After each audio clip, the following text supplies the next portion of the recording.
చూస్ country delight, live better. ఇప్పుడే country delight యాప్ని download చేసుకోండి.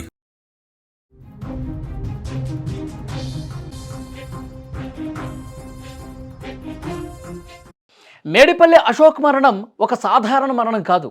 అది పక్కా ప్లాన్ ప్రకారం జరిగిన పకడ్బందీ హత్య.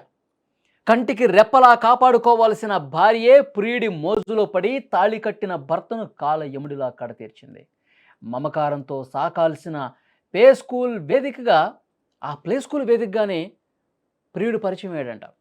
చివరికి నిండు ప్రాణం తీసే వరకు ఈ పరిచయం మారింది. మొదట గుట్టు చప్పుడు కాకుండా అంతా అయిపోయిందనుకున్న పోలీసుల నిశిత విచారణ, పోస్టుమార్టం రిపోర్టు ఆ కిరాతక భార్య గుట్టును రట్టు చేశాయి. ఈ హత్య కేసులో ఒక్కొక్కటిగా కొత్త విషయాలు బయటకు వస్తున్నాయి, చర్చనీయాంశంగా మారాయి. ఆ కేసుకు సంబంధించిన వివరాలు బయటకు వస్తుంటే షాక్ అయిపోతా ఉన్నారు.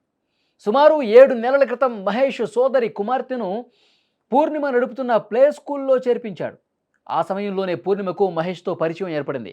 ఆ పరిచయం కాస్త కొద్ది రోజుల్లోనే వివాహేతర బంధానికి దారితీసింది. గుట్టు చప్పుడు కాకుండా నడిపారు, రాను రాను బరి తెగించారు. వీరి వ్యవహారంపై కాలనీ వాసుల్లోనూ చర్చ మొదలైంది. తర్వాత భర్త అశోక్కు మొత్తం విషయం అర్థమైంది. భార్య ప్రవర్తనపై అనుమానం వచ్చినటువంటి అశోక్ ఆమెను తీవ్రంగా మందలించాడు.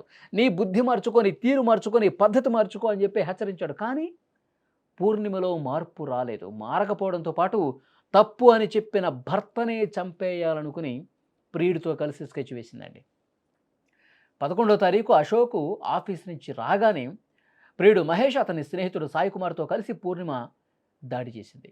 నిందితులు అశోక్ని కింద పడేసి అదిమి పట్టుకున్నారు. మహేష్ 3 చున్నీలు తీసుకుని మెడకు బిగించి అశోక్ ప్రాణం పోయే వరకు వదలలేదు. ఎంత ప్లాన్ ప్రకారం చెప్పేశారు చూడండి.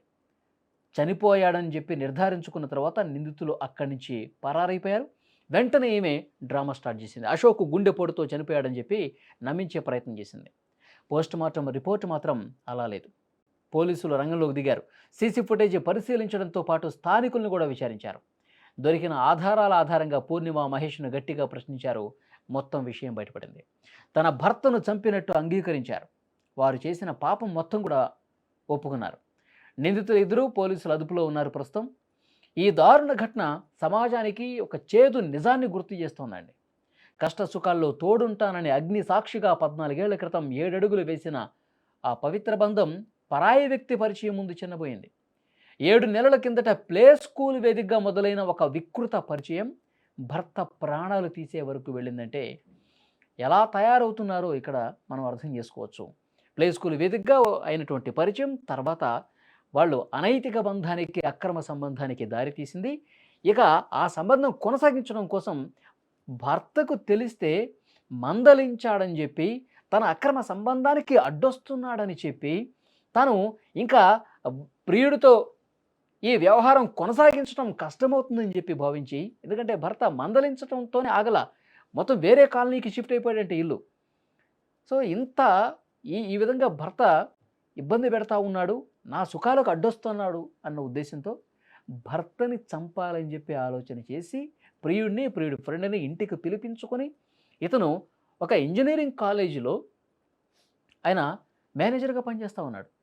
సాయంత్రం 6 గంటలకి ఆ కాలేజీ నుంచి ఇంటికి వచ్చి రెస్ట్ తీసుకుంటున్న క్రమంలో, నా భర్త రెస్ట్ తీసుకుంటున్నాడు, ఇదే సరైన సమయం, మీరు రండి అని చెప్పి పిలిపించి ముగ్గురు కలిసి ఒకళ్ళు కాళ్ళు పట్టుకున్నారు, ఒకళ్ళు తల పట్టుకున్నారు. ఈ ప్రియుడు మహేష్ 3 చున్నీలు తీసుకొని మెడకేసి బిగించి గట్టిగా లాగి గొంతు నొక్కి చంపేశారండి. నిజంగా తమ పడక సుఖాల కోసం, ఇంకా పచ్చిగా చెప్పాలంటే మాటలు కూడా రావట్లేదండి. అంత దుర్మార్గమైనటువంటి మనస్తత్వంతో లేడీస్ తయారైపోతూ ఉన్నారు. కొంతమంది మహిళలు ఇలాంటి వికృత మనస్తత్వం కలిగినటువంటి సైకోలు భర్తల్ని చంపే పరిస్థితుంది. డెఫినెట్గా వీళ్ళని ఏదో 2-3 నెలలు జైల్లో పెట్టేసి బయటికి తీసుకురావడం కాదు, వాళ్ళు జీవితం ఉన్నంతకాలం, జీవితాంతం వాళ్ళు జైళ్ళలో మగ్గాలని చెప్పి అశోక్ కుటుంబ సభ్యులు చెప్తా ఉన్నారు. అశోక్ ఫ్యామిలీ మెంబర్స్ చాలా బాధకు గురవుతూ ఉన్నారు. తీరు మార్చుకో, పద్ధతి మార్చుకో అని చెప్పి ఇంకా అతను బతిమాలాడు. వేరే ఇంకెవడో అయితే కథ వేరేలా ఉంటుంది. అశోక్ మంచివాడు కాబట్టి తను మారుతుందని చెప్పి ఇంకా నమ్మాడు కాబట్టి